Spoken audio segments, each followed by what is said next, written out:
Hello guys, good morning. Welcome back to my channel. আপনারা সবাই কেমন আছেন? আশা করি সবাই ভালো আছেন, আমিও ভালো আছি। আজ আমার সকালটি শুরু হয়েছে আমার গাছপালা নিয়ে। আর কয়েক মাস পর শীত পড়বে, সেই জন্য তার আগে থেকে প্রস্তুতি নিচ্ছি ছাদটাকে সুন্দর করে সাজানোর জন্য। তার আগে আমি ফুলের গাছগুলো অর্ডার দিয়ে দিয়েছি, ফুলের দানাও কিছুটা অর্ডার দিয়েছি।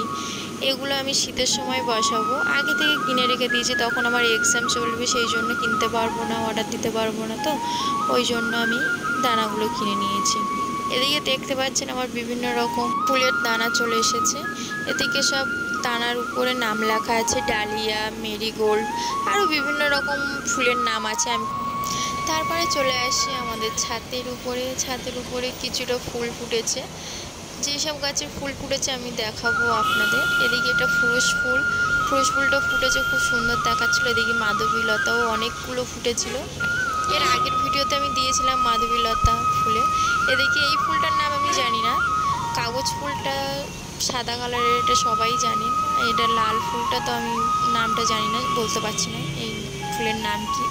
এই ফুলগুলো বেশিরভাগ রাস্তাঘাটে হয়েই থাকে, দেখেছি। পিঙ্ক কালার, হলুদ কালার, বিভিন্ন রকম কালারের হয়। এটা আমি নার্সারিতে কিনেছিলাম 30 টাকা দিয়ে 2 পিস। আমি ফুল গাছ বসানোর জন্য অনলাইনে আমি অনেক দিন আগে এগুলো অর্ডার করেছিলাম। এর মধ্যে একটা হচ্ছে কোকোপিট আর একটা আছে ভারী কম্পোস্ট। এই দুটো আমি অর্ডার দিয়েছিলাম ইউটিউবের একটা ভিডিও দেখে। ইউটিউবে প্রায় সবাই এই ভারী কম্পোস্ট, কোকোপিট দিয়ে গাছপালা বসায়। এদিকে আমি কোকোপিট আর ভারী কম্পোস্ট দিয়ে দানা বসাবো। আমার কাছে দুটো দানা ছিল, একটা এক্সট্রা, সেটা ছিল জিনিয়া ফুলের দানা আর কসমস ফুলের দানা। ফুলের দানার জন্য আমি এদিকে কোকোপিট, ভারী কম্পোস্ট দিয়ে রেডি করছি, ফুলের দানা বসাবো। আমার কাছে ফুলের টব ছিল না, সেই কারণে আমি প্লাস্টিক কেটে কিছুটা ফুলের দানা দিয়ে চারা বসাবো। এর আগেও আমি কটা চারা বসিয়েছি প্লাস্টিকে, দেখুন খুব সুন্দর হয়েছে। বাড়িতে আশেপাশে গিয়ে দেখি মিষ্টির কোনো এরকম কোটো আছে কি না, থাকলেও চারা বসিয়ে দেবো। দইয়ের খুলিতেও পেলে আমি দইয়ের খুলিতেও চারা বসিয়ে দিই। ভাবছি তো প্লাস্টিকেই বসাবো, চিপের খাবারের প্লাস্টিকে, ওতেই গাছ বসাবো। আর টব কিনতে হবে না, এদিকে আমার টাকা বেঁচে যাবে। এদিকে আমি এক এক করে সব কোটোতে দানাগুলো দিয়ে দিলাম। দিয়েও আমার অনেক দানা বেশি হয়েছে, কোটো তো আর নেই আমার কাছে, কি করব। তখন আমার যে ফুলের টব ছিল, ফুলের টবের গোড়ায় আমি মাটি খুঁড়ে কিছুটা দানা দিই।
এই ঝিরঝিরি বৃষ্টিতেও ফল পাড়তে বেশ ভালো লাগছিল।